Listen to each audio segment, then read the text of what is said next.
안녕하세요. 오늘은 제가 겪은 알레르기 경험을 얘기하려고 해요. 요즘 저는 새우 알레르기 때문에 꽤 힘든 시간을 보냈습니다. 처음에는 단순한 소화 문제라고 생각했습니다. 새우가 들어간 파스타를 먹은 날 밤 몸이 가렵고 두드러기가 올라왔지만 대수롭지 않게 넘겼습니다. 그런데 그날 이후 비슷한 증상이 반복되기 시작했습니다. 어느 날은 김치를 먹은 밤에 온몸이 가려워 잠을 거의 이루지 못했습니다. 또 어떤 날은 얼굴과 목, 팔에 두드러기가 퍼지듯 올라왔고 긁지 않으려고 애써도 참기 어려웠습니다.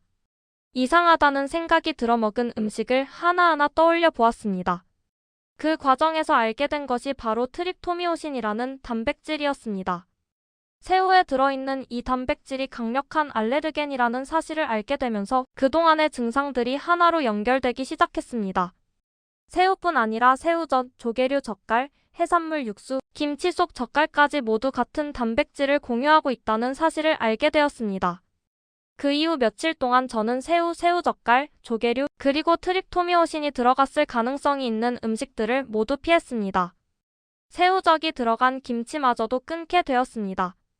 그 결과 놀랍게도 밤에 가려움 없이 잠을 잘 수 있었고 두드러기도 사라졌습니다. 이 경험을 통해 저는 이건 우연이 아니구나라는 확신을 갖게 되었습니다. 오늘은 저처럼 중년 이후에 갑자기 갑각류 알레르기를 겪게 된 분들을 위해 이야기를 나누고자 합니다. 왜 나이가 들면서 없던 알레르기가 생기는지, 트립토미오신은 무엇인지, 그리고 어떤 음식을 피해야 하고 어떤 점을 특히 조심해야 하는지 차분히 말씀드리겠습니다. 먼저 트립토미오신이 무엇인지부터 말씀드리겠습니다. 트립토미오신은 근육 수축에 관여하는 단백질로 새우나게 같은 갑각류, 조개류, 오징어와 같은 연체동물에 공통적으로 들어있습니다. 이 단백질은 열에 강해서 익혀도 잘 분해되지 않는 특징이 있습니다. 그래서 날 것이든 익힌 음식이든 국물이나 젓갈 형태로 들어있어도 알레르기 반응을 일으킬 수 있습니다. 특히 문제는 이 단백질이 면역계에 의해 위험한 물질로 잘못 인식되기 쉽다는 점입니다. 우리 몸의 면역 시스템은 원래 외부의 세균이나 바이러스를 구별해 공격하도록 설계되어 있습니다. 하지만 어떤 시점부터 특정 단백질을 적으로 오인하게 되면 과도한 면역 반응이 나타나게 됩니다.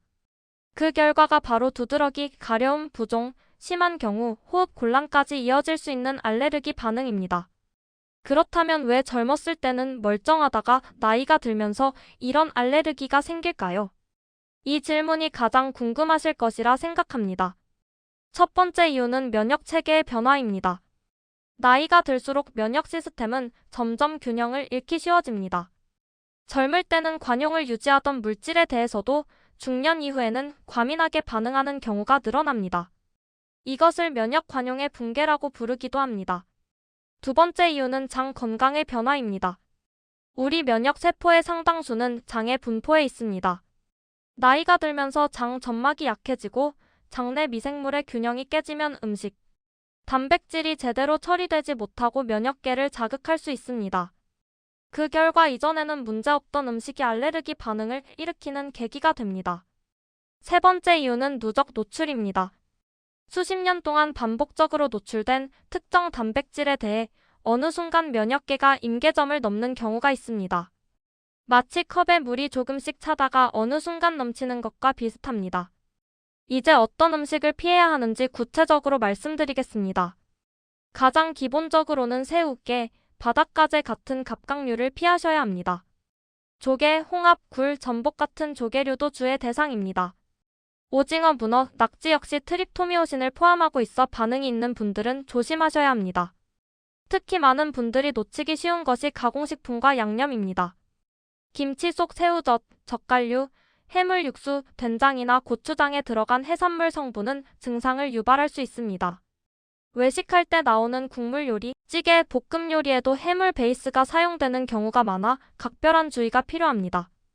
라벨을 꼼꼼히 읽는 습관도 매우 중요합니다. 해물 추출물, 어패류, 농축액 같은 표현이 있다면 피하는 것이 안전합니다. 조금이라도 의심이 된다면 먹지 않는 것이 가장 현명한 선택입니다. 또 하나 중요한 점은 알레르기 반응이 점점 심해질 수 있다는 사실입니다. 처음에는 가벼운 가려움이나 두드러기로 시작하지만 반복 노출이 되면 반응의 강도가 커질 수 있습니다. 그래서 조금 괜찮은 것 같으니 한 번쯤은 괜찮겠지라는 생각은 매우 위험할 수 있습니다. 생활 속에서 주의해야 할 점도 말씀드리겠습니다. 외식 시에는 반드시 해산물 알레르기가 있음을 미리 알리시는 것이 좋습니다. 가족이나 주변 사람들에게도 자신의 상태를 알려서 음식 선택에서 도움을 받으시는 것이 필요합니다. 증상이 심했던 분들은 응급 상황에 대비해 항히스타민제나 처방받은 약을 지참하시는 것도 도움이 됩니다.